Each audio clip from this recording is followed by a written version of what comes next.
हाँ जी स्टूडेंट्स, कैसे हैं? आई होप आप सब अच्छे होंगे। आज हम क्लास 9 का चैप्टर 8 कोऑर्डिनेटर का इंट्रोडक्शन करेंगे। इस इंट्रोडक्शन के अंदर हम सारी थ्योरम्स, सारे एग्जांपल्स आपके कवर करेंगे। ठीक है, तो स्टार्ट करते हैं। कोऑर्डिनेटर, कोऑर्डिनेटर का मीनिंग क्या होता है? What is the meaning of coordinator? Co-ord का मतलब होता है फोर और लेटर का मीनिंग होता है साइड्स। तो डेफिनेशन क्या बनी? a closed figure which has four sides। चार साइड वाली फिगर को मैं क्वाड्रेटिक बोलूंगा। जरूरी नहीं है इक्वल होने चाहिए, या ना भी हो तो भी चलेगा। कैसे भी बन सकता है क्वाड्रिलेटरल, कैसे भी बन सकता है, सिर्फ चार साइड होनी चाहिए इसकी। ठीक है, कैसे भी बना लो आप, ये कोऑर्डिनेटर कहलाता है। ठीक है, अच्छा ये चैप्टर की अगर मैं बात करूं तो कोऑर्डिनेटर अकेला ही कैसा चैप्टर है, इसमें कई बच्चों को दिक्कत आने के चांसेस होते हैं। क्यों? क्योंकि इसमें है ना टू प्रूफ करने वाले क्वेश्चन आ जाते हैं कि भाई प्रूफ करो कि ये वो है। अगर आपको टू फाइंड दिया जाए, वो एंगल निकालो, तो आप बड़ी इजीली निकाल लेते हैं। होता है ना ऐसा कि फाइंड करने वाले क्वेश्चन आप कर लोगे कि एक्स निकालो, वाई निकालो, अपने ये निकालते हैं, 6 में भी निकाला है, 7th में भी, 8th में भी। बट यहाँ पे ना आपका पैटर्न चेंज होना स्टार्ट हो जाता है, क्योंकि 9th के बाद फिर 10th, फिर 11th, फिर 12th। तो इसलिए यहाँ पे इस चैप्टर में टू प्रूफ वाले क्वेश्चन ज्यादा होते हैं। और पेपर में है ना बहुत काफी ज्यादा वेटेज कैरी करता है आपका, ये हाफ ईयरली हो चाहे आपका फाइनल हो, तो इसलिए चैप्टर करना जरूरी है। ठीक है, तो टू प्रूफ वाले क्वेश्चनों में बच्चा अटकता ही अटकता है। तो इसलिए मैं ये इंट्रोडक्शन आप अच्छे से देखना पूरा एंड तक, आपको मैं गारंटी दे रहा हूँ आपको कोई दिक्कत नहीं आने वाली इसके बाद। ठीक है, आप खुद करोगे क्वेश्चंस। तो स्टार्ट करते हैं। Types of coordinator. What are the types of coordinator? कितने टाइप्स होते हैं? कितने टाइप्स होते हैं कोऑर्डिनेटर के? कोऑर्डिनेटर के मेन 6 टाइप्स होते हैं। कितने टाइप्स होते हैं? 6। Number 1 is square. ठीक है, नंबर 2 स्क्वायर को थोड़ा सा टिल्ट कर दो, रोम्बस। स्क्वायर के जैसे ही होता है थोड़ा बहुत। रेक्टेंगल। ठीक है, नंबर 4 पैरेललोग्राम, ये भी रेक्टेंगल की जैसा होता है। पैरेललोग्राम थोड़ा बहुत आपने सोचते हैं वर्ड सुना हो कभी, पैरेललोग्राम 8th में आपने पढ़ा था। Number 5 trapezium, trapezium. And number 6 kite.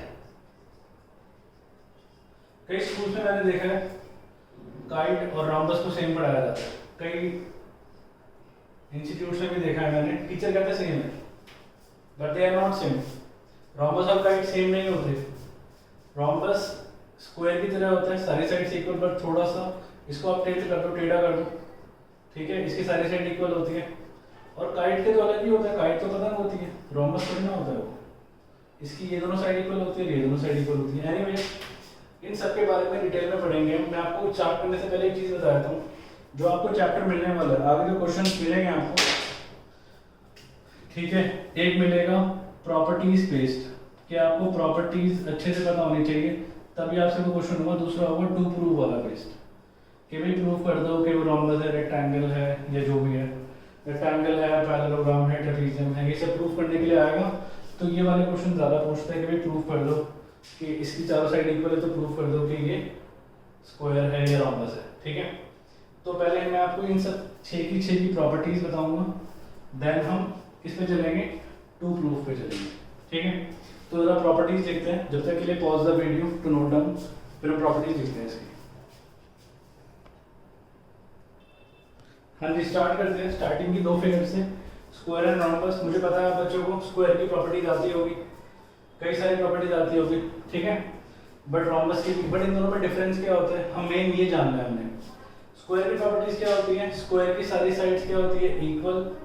अगर मैं लूँ ABCD, सारी साइड्स क्या होती है? इक्वल। रोम्बस की भी सारी साइड्स इक्वल होती है, बट ये थोड़ा सा टेल्ड होता है, ABCD।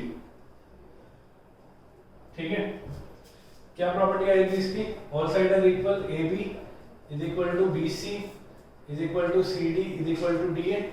क्या लिखूंगा? ऑल साइड्स आर इक्वल, दोनों को कंपेयर करके लिखाऊंगा मैं, तो इसकी प्रॉपर्टी भी देख लो, इसकी प्रॉपर्टी भी सेम होगी, A B is equal to B C is equal to C D is equal to D A. ये भी क्या है, इसकी भी ऑल साइड्स क्या होती है, all sides are equal, yes और नो। ठीक है, स्क्वायर में हर एंगल 90 का होता है, पढ़ा है ना हमने, angle A is equal to angle B is equal to angle C is equal to angle D is equal to 90 degree. सारे एंगल 90 के होते हैं, इसमें सारे एंगल 90, एक भी नहीं होता है इसमें 90 का। ठीक है, इसमें प्रॉपर्टी नहीं है। इसमें क्या है, इसमें अपोजिट एंगल्स इक्वल होते हैं, एंगल ए एंगल सी के बराबर होता है और एंगल बी एंगल डी के बराबर होता है। क्या लिखूंगा, अपोजिट एंगल्स आर इक्वल। ठीक है, प्रॉपर्टी नंबर 2। प्रॉपर्टी नंबर 3, इसके डायगोनल्स इक्वल होते हैं, मतलब A C is equal to B D, A C is equal to B D. क्या बोलूंगा, डायगोनल्स आर इक्वल। अच्छा, उसके डायगोनल्स होते हैं नहीं इक्वल, उसके डायगोनल इक्वल नहीं होते, उसके डायगोनल इक्वली बाइसेक्ट करते हैं। बाइसेक्ट किसके भी करते हैं, मतलब बाइसेक्ट समझते हो, दो अगर लाइन है, सपोज ये ए सी है और ये बी डी है और ये ओ ले लो, तो ये इसके इक्वल और ये इसके इक्वल, तो मतलब A O is equal to O C और B O is equal to O D. क्या बोलूंगा मैं, डायगोनल्स बाइसेक्ट ईच अदर।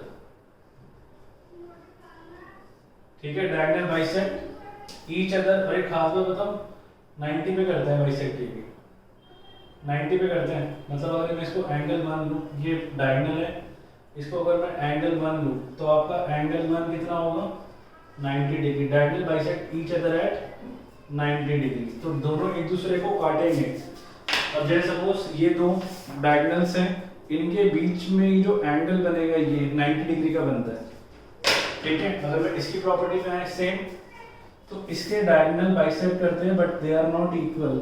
ये इक्वल नहीं होते, क्या होते हैं, बाइसेक्ट तो करेंगे, AO is equal to OC और BO is equal to OD, और एंगल 1 इसमें भी 90 का होगा, एंगल 1 इज इक्वल टू 90। तो क्या लिखूंगा मैं, diagonals bisect each other at 90 degree. 90 पे क्या करेंगे, डायगोनल बाइसेक्ट करेंगे। अब देखें ना कंपैरिजन, पहला इन दोनों में डिफरेंस क्या मिला आपको, पहला कि इसके डायगोनल इक्वल नहीं होते, और दूसरा डिफरेंस क्या मिला कि इसके जो डायगोनल इक्वल नहीं होते और इसका एंगल 90 का नहीं होता है ना, उसका एंगल 90 का, इसका 90 का होता है, उसका नहीं होता। नेक्स्ट आगे चलें, और कोई प्रॉपर्टी जो आपको याद आ। ठीक है, मेरे याद है स्क्वायर की इतनी ही प्रॉपर्टीज होती है, इससे ज़्यादा हमें पता होने की कोई वो भी नहीं है, सफिशिएंट है इतनी प्रॉपर्टीज। और इसके अपोजिट एंगल्स इक्वल होते हैं, ये डायगोनल बाइसेक्ट करते हैं, ठीक है, एट 90 डिग्री, और ऑल साइड्स आर इक्वल। ठीक है, अगर मैं इनमें डिफरेंस पूछूं आपसे, तो कि सपोज कि इनका ज़रा डिफरेंस बता दो, डिफरेंस क्या है, तो डिफरेंस नंबर 1, इसमें क्या होगा, डायगोनल्स आर इक्वल, ये भी साथ साथ लिख लेना, ये बहुत काम आएंगे आपके। डायगोनल्स आर इक्वल, और इसमें क्या आएगा, diagonals are not equal, are not equal. दूसरा डिफरेंस क्या आएगा, हाँ जी, दूसरा डिफरेंस क्या आएगा, diagonals equal, each angle 90, each angle is 90 degree, each angle is not 90 degree. ठीक है, तो ये कंपैरिजन हो गया और ये डिफरेंस हो गया इन दोनों के बीच में। आगे चलते हैं फिगर नंबर 3 एंड 4 पे, जब तक के लिए pause the video to note down.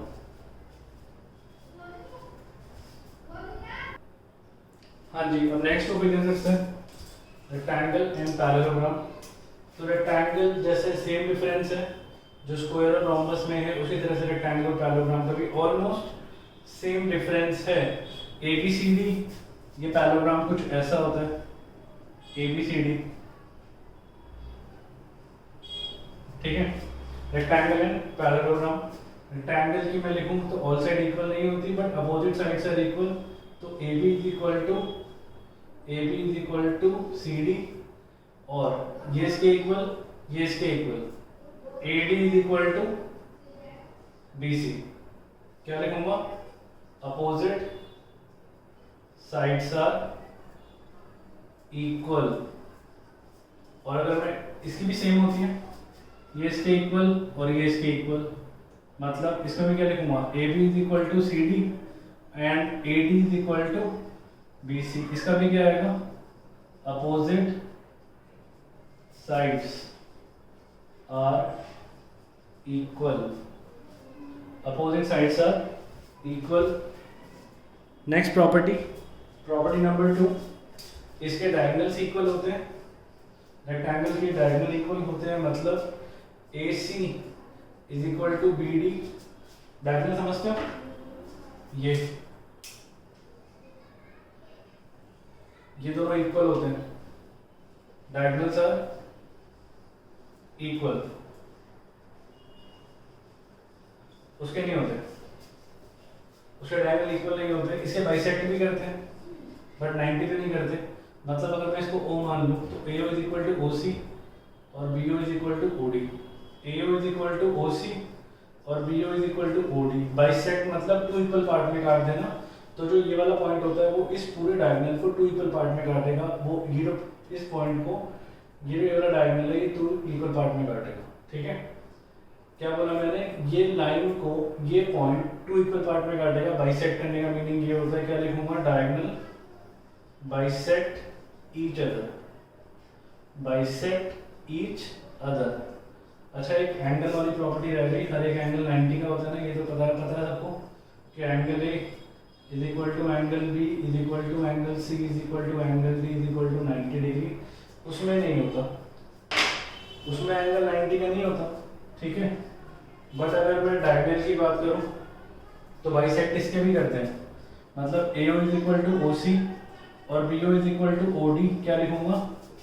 Diagonals bisect each other. दोनों क्या करेंगे? Diagonal bisect each other. ठीक है, अगर मैं डायगोनल बनाऊं इसके, AC ये रहा और BD ये रहा, तो ये बाइसेक्ट करेंगे। मतलब इस लाइन को, ये पॉइंट 2 इक्वल पार्ट में काटेगा। AO is equal to OC and BO is equal to OD। अच्छा, नेक्स्ट प्रॉपर्टी, इसके भी एंगल 90 नहीं होता बट इसके अपोजिट एंगल्स आर इक्वल। मतलब जो एंगल A है वो एंगल C के इक्वल होता है। ये पूरा एंगल इस पूरे एंगल के इक्वल है, और एंगल B जो होता है वो एंगल D के इक्वल होता है। क्या लिखूंगा? Opposite angles are, opposite angles are equal. Opposite angles क्या होते हैं? इक्वल होते हैं। ठीक है, A C के इक्वल होता है और B आपका D के इक्वल होता है। ठीक है, बाकी 90 नहीं होता, ये अपने आप अज्यूम मत करना। ये वाला एंगल 90 इसमें नहीं होता, सिर्फ स्क्वायर और रोम्बस में होता है। That's it. ठीक है, तो अगर मैं इसका भी डिफरेंस एक बार अगर हम डिस्कस करें तो कि इनमें डिफरेंस क्या होता है। डिफरेंस नंबर 1, इसमें हर एक एंगल 90 का होता है ना। ईच एंगल इज 90 और उसमें each angle is not 90। Each angle is not 90 degree. और कोई difference? Diagonals are equal, diagonals are not equal, है ना। Diagonals are equal and diagonals are not equal, not equal. ठीक है, तो ये इनकी प्रॉपर्टीज है। ये कॉपी में अच्छे से नोट डाउन कर लो, फिर हम आगे नेक्स्ट 2 फिगर्स करते हैं। So pause the video to note down. So next 2 figures है ट्रेपेजियम एंड काइट। ट्रेपेजियम बड़ी सिंपल सी फिगर है, कुछ नहीं होता। इसमें बस एक साइड पैरेलल होती है। मतलब अगर मैं हम ले ABCD तो इसकी प्रॉपर्टी क्या है? AB parallel to CD, that's it. कोई और प्रॉपर्टी नहीं है इसकी, ना ये इक्वल है। ये अज्यूम मत करना, ये अलग अलग भी हो सकता है। क्या लिखूंगा? One pair of opposite side is parallel. ठीक है, काइट की अगर हम बात करें, अच्छा एक अच्छी बात है, गुड न्यूज़, कि इस चैप्टर में काइट का कोई क्वेश्चन नहीं है, बट ये पढ़ना क्यों जरूरी है, क्योंकि चैप्टर 10 में बड़ी दिक्कत आएगी फिर आपको। इसकी प्रॉपर्टी एक बार लिख लेते हैं, इस चैप्टर में कोई क्वेश्चन नहीं है काइट का, ठीक है, देखो जरा, बट ये कई बार काम आ जाता है क्वेश्चन। आप इसके अगर हाई लेवल के क्वेश्चन करोगे ना RD RS अग्रवाल के, तो उसमें काइट के क्वेश्चन बहुत मिलेंगे आपको। काइट कैसी होती है, काइट कुछ ऐसी होती है, ABCD, ठीक है। प्रॉपर्टीज क्या है इसकी, इसकी एडजेसेंट साइड्स इक्वल होती है।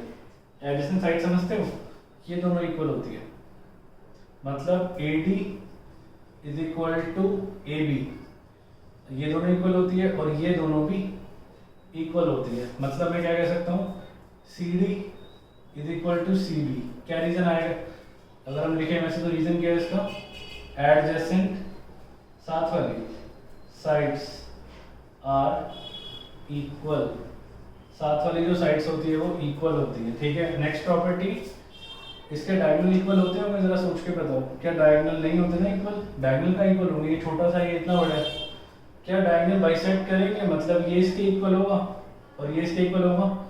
इसमें देखो ये तो इसके इक्वल हो नहीं सकता, क्योंकि ये छोटा सा ये बड़ा दिख भी रहा होगा आपको, बट इसमें ये दोनों इक्वल होते हैं, मतलब DO is equal to OB, DO is equal to OB, क्या लिखूंगा, one diagonal bisect, one diagonal bisect, एक ही डायगोनल बाइसेक्ट करेगा, दोनों नहीं करेंगे, ठीक है। एक और खास बात बताऊं, ये एंगल 90 का होता है, ये एंगल 90 का होगा, तो एंगल 1 ले लूं, मैं लिख सकता हूं क्या प्रॉपर्टी नेक्स्ट, कि एंगल 1 क्या होगा आपके पास 90 डिग्री का, ठीक है, एंगल 1 क्या होगा 90 डिग्री का। अच्छा, एक बड़ी इंपॉर्टेंट प्रॉपर्टी काइट की, क्या, काइट बहुत अच्छे से उड़ती है, देखी होगी आपने 15 अगस्त को। तो जो काइट होती है ना, जब तक ये दोनों एंगल इक्वल नहीं होंगे ना, आपकी काइट कभी सही से नहीं उड़ेगी। ये दोनों इक्वल, तो A और C तो कभी इक्वल नहीं होते, बट ये दोनों angle, they both are angles are equal, they both are equal. Angle B हमेशा किसके इक्वल होता है, angle B is equal to angle D। अगर काइट सही से उड़े, सही से जाए वो, तो ये दोनों एंगल का इक्वल होना बहुत जरूरी होता है, ठीक है। ये भी इसकी प्रॉपर्टी है, ये 4 प्रॉपर्टी है इसकी, ज़्यादा हमने नहीं पढ़ना इसके बारे में, ये 4 प्रॉपर्टी सफिशिएंट है। इसी में से जितने क्वेश्चन हैं हम इन 4 प्रॉपर्टी से ही कवर कर लेंगे, ठीक है। सो हम आगे इसके बाद ये देखते हैं कि प्रूफ कैसे करते हैं क्वेश्चन को। जब तक के लिए pause the video to note down,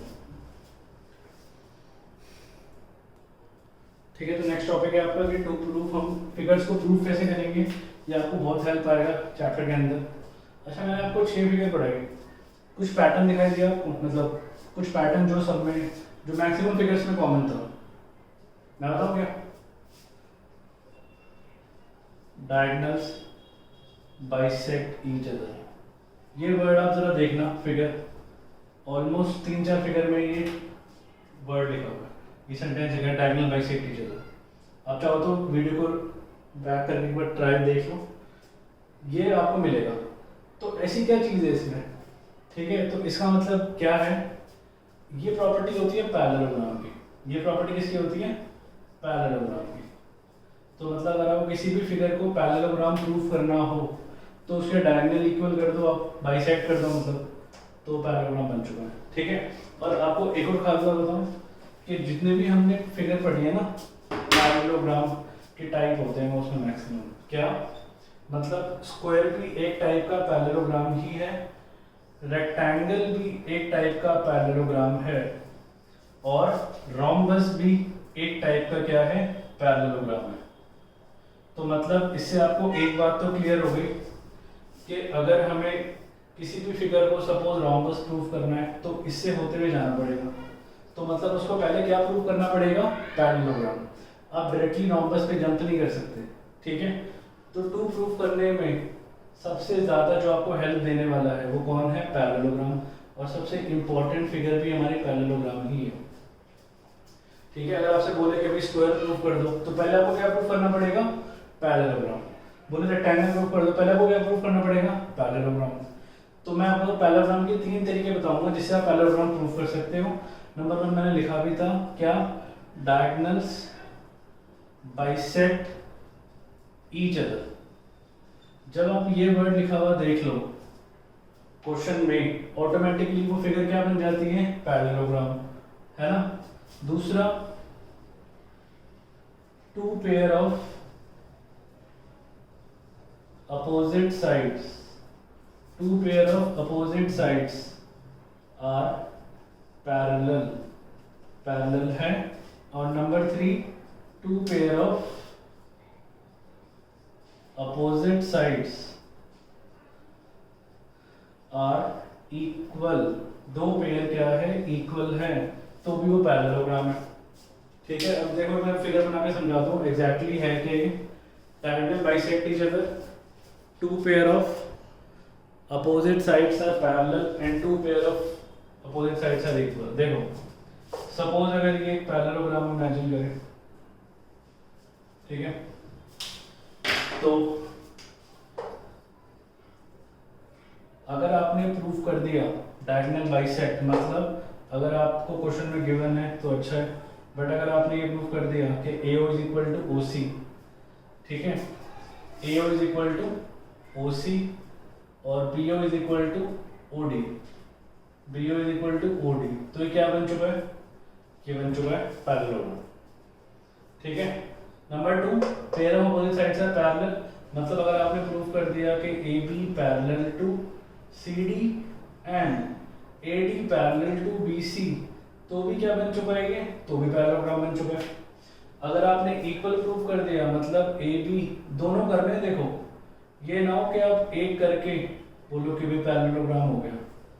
आपने बोला कि AB पैरेलल टू CD, आपको लगा पैरेललोग्राम है, नो, आपको AD को भी करना पड़ेगा, तभी आप बोल सकते हो कि ये क्या है, पैरेललोग्राम। ठीक है, बाकी मैं क्वेश्चन करवाऊंगा तो और क्लियर हो जाएगा इसके बारे में कि मैं बोलना क्या बोलना चाहते हैं। स्क्वायर, तो मतलब आपने पैरेललोग्राम तो प्रूफ कर दिया, बट स्क्वायर कैसे प्रूफ करोगे उसको, उस फिगर को आप स्क्वायर कैसे प्रूफ करोगे। ठीक है, तो जरा स्क्वायर की बात करें, आप क्या करोगे, इसकी ऑल साइड्स को इक्वल कर दोगे, प्रूफ करने के लिए हर साइड को इक्वल कर दोगे। अब आप बोलोगे सर हर साइड इक्वल तो रोम्बस की भी होती है, तो आप बिल्कुल ठीक कह रहे हो, होती है भाई, बट मैंने डिफरेंस क्या बताया था स्क्वायर और रोम्बस में। आप क्या करोगे, किसी भी एक एंगल को आप 90 कर दोगे, है ना, किसी भी एक एंगल को, एंगल A को आप क्या कर दोगे, 90 डिग्री कर दोगे, तो क्या बन जाएगा, ये स्क्वायर। ठीक है, और रोम्बस करने के लिए आपने ऑल साइड इक्वल कर दी, तो रोम्बस बन चुका है। ठीक है, तो स्क्वायर बनाने के लिए क्या करोगे आप, पैरेललोग्राम करने के बाद पहले आपने जाना है पैरेललोग्राम पे, पैरेललोग्राम के बाद ऑल साइड इक्वल कर दो, ठीक है, उसके बाद एंगल 90 कर दो, क्या बन चुका है, ये बन चुका है आपका स्क्वायर। कोई डाउट? ठीक है, आपने पहले पैरेललोग्राम प्रूफ किया, पैरेललोग्राम के बाद आपने रोम्बस करने के लिए क्या कर दी, उसकी पैरेललोग्राम की ऑल साइड इक्वल कर दी, तो क्या बन चुका है, ये रोम्बस बन चुका है। ठीक है, एंगल 90। दूसरा डिफरेंस क्या बताया था मैंने आपको, आप क्या कर दो, ये तो एक तरीका हो गया, this is number 1 way to prove that the figure given in question is a square, ये एक तरीका है। दूसरा तरीका क्या है, आप क्या करो, ऑल साइड्स इक्वल कर दो, ऑल साइड्स क्या कर दो, इक्वल कर दो, और दूसरा क्या करो, आप डायगोनल्स इक्वल कर दो, क्या कर दो, डायगोनल्स इक्वल कर दो। तो ये दो तरीके मैंने आपको बताए स्क्वायर प्रूव करने के, सारी साइड इक्वल करके एंगल 90 करना, ये जरूरी है करना, सारी साइड इक्वल करके डायगोनल को इक्वल करना, क्या बन जाएगा, स्क्वायर बन जाएगा। रोम्बस का मैंने क्या बताया आपको, क्या करना है, सारी साइड इक्वल करना है, या फिर आप ये भी कर सकते हो, एक और तरीका क्या है, डायगोनल बाइसेक्ट करते थे ना, डायगोनल बाइसेक्ट करते थे इसके, तो आप क्या करो, बाइसेक्ट करवा दो और 90 पे करते थे, तो मतलब AO is equal to OC और BO is equal to OD कर दो, और एंगल 1 को 90 कर दो, ये दूसरा तरीका है। This is number 1 way, number 2 वे। ठीक है, तो पहले आपने जाना है पैरेललोग्राम पे, पैरेललोग्राम प्रूफ करके आपने ये दो काम करने हैं, तो स्क्वायर बन जाएगा। पैरेललोग्राम प्रूफ करके, पैरेललोग्राम प्रूफ करने के 3 तरीके हैं, है ना, there are 3 ways, number 1, number 2, number 3। आपकी मर्जी, आप किसी से भी करो, क्वेश्चन के अकॉर्डिंग, क्वेश्चन में गिवन होगा उसके अकॉर्डिंग हम देखेंगे। उसके बाद आपने इन दोनों में से कोई प्रॉपर्टी लगाओ तो स्क्वायर बन जाएगा, इसके बाद आप इन दोनों में से कोई प्रॉपर्टी लगाओ तो क्या बन जाएगा, रोम्बस बन जाएगा। ठीक है, अगर मैं रेक्टेंगल की बात करूं तो पैरेललोग्राम करके विद वन एंगल 90, किसी भी एक एंगल को 90 कर दो, वो क्या बन जाता है, it become a rectangle. Parallelogram क्या लिखूंगा, parallelogram with one angle 90, parallelogram के साथ जब उसका एक एंगल 90 का हो जाता है ऑटोमेटिकली वो रेक्टेंगल बन जाता है। दूसरा तरीका, पहले पैरेललोग्राम प्रूफ करो, ठीक है, उसके बाद आप क्या करो, डायगोनल इक्वल कर दो। ठीक है, आप क्या कर दो, डायगोनल्स इक्वल कर दो। आप डायगोनल इक्वल कर दोगे तो भी क्या बन जाएगा, ये तो भी बन जाएगा रेक्टेंगल। ठीक है, तो पैरेललोग्राम प्रूफ करके आप क्या करोगे, एंगल 90 कर दोगे तो भी रेक्टेंगल बन चुके हैं। मैं दो तरीके बताया आपको, आपकी मर्जी है, क्वेश्चन के अकॉर्डिंग आपको फर्स्ट वे यूज करना है, सेकंड वे यूज करना है, इट्स अप टू यू। ठीक है, क्वेश्चन की डिमांड के अकॉर्डिंग करेंगे। ठीक है, तो जब तक पॉज करो आप इस वीडियो को, वैसे नोट डाउन करो, फिर मैं आपको आगे और फिगर्स के बारे में बताता हूँ। अब हमारी दो फिगर बची, ट्रेपीजियम एंड काइट। ठीक है, ट्रेपीजियम और काइट, ट्रेपीजियम और काइट। अच्छा, मैंने पैरेललोग्राम इरेज कर दिया क्योंकि उससे ट्रेपीजियम का पैरेललोग्राम से कोई लेना देना नहीं है। ट्रेपीजियम बिल्कुल डिफरेंट फिगर है और काइट भी बिल्कुल डिफरेंट फिगर है। तो अगर आपको क्वेश्चन में आए कि भाई टू प्रूफ करोगे ट्रेपीजियम में, बड़ा सिंपल सी चीज़ है, आप क्या करोगे, एक साइड को पैरेलल कर दोगे, दैट्स इट। जो इसकी प्रॉपर्टी है ना उसी को प्रूफ कर दो। क्या करोगे आप, one pair of side is parallel. आप ये पैरेलल कर दो, मतलब AB को पैरेलल कर दो CD से, क्या बन गया, ये ट्रेपीजियम बन गया। काइट बनाने के लिए आप क्या करोगे, एडजेसेंट साइड को इक्वल कर दोगे, है ना। काइट बनाने के लिए हम क्या करेंगे, एडजेसेंट साइड को इक्वल कर देंगे, मतलब आपने AD को AB के इक्वल कर दिया और CD को CB के इक्वल कर दिया। क्या बन चुका है, ये बन चुकी है काइट। ठीक है, तो ये काइट इतना पूछता नहीं है, ये पूछता है। ठीक है, तो अब हम क्वेश्चंस पे चलेंगे। अब आपके रहेगा, आपके थ्योरम रहती है, एक थ्योरम आएगी प्रूफ करने के लिए, थ्योरम नंबर 8.1 और इसके एग्जांपल्स। आपकी ये दो चीजें रहती हैं इंट्रोडक्शन में। तो एक काम करते हैं, आज के लिए आप सिर्फ इतना ही करो, ये हम पार्ट 2 में करेंगे इंट्रोडक्शन। इंट्रोडक्शन में तो सेकंड पार्ट होगा, उसमें हम सारी थ्योरम्स और सारे एग्जांपल्स कवर करेंगे इसके एनसीईआरटी। ठीक है, जब तक के लिए आपका काम क्या है, इन प्रॉपर्टीज को और ये प्रूव करने की चीज़ों को अच्छे से थॉरली रिवाइज करके रखो, ताकि जब मैं क्वेश्चन में अप्लाई करूँ तो आपको इजीली समझ आ जाए कि ये होता क्या है। ठीक है, जैसे अगर मैंने रेक्टेंगल का क्या बताया, पैरेललोग्राम विद वन एंगल 90, तो जब मैं क्वेश्चन करूंगा ना तो आपको दिमाग में होना चाहिए कि सर रेक्टेंगल, सर ने रेक्टेंगल क्या बताया था।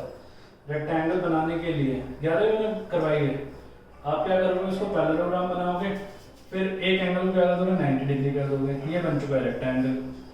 तो ये सब चीज़ें हैं जो आपको रिवाइज करके रखनी है, 2-3 बार 5-6 बार अच्छे से रिवाइज करके रखो, ताकि मेरी नेक्स्ट वीडियो से पहले आपको सारी चीज़ें आती हो, ताकि क्योंकि नहीं तो फिर आपको समझ ही नहीं आएंगे। अगर मैं अभी करा दूँ तो वो एग्जाम्पल समझ नहीं आएंगे। ठीक है, तो ये प्रॉपर्टीज और ये सारे टू प्रूफ कैसे करते हैं सारे करके रखना, फिर हम नेक्स्ट क्लास में मिलेंगे और हम ये चीज़ें करेंगे। ठीक है, तो नेक्स्ट क्लास में मिलते हैं।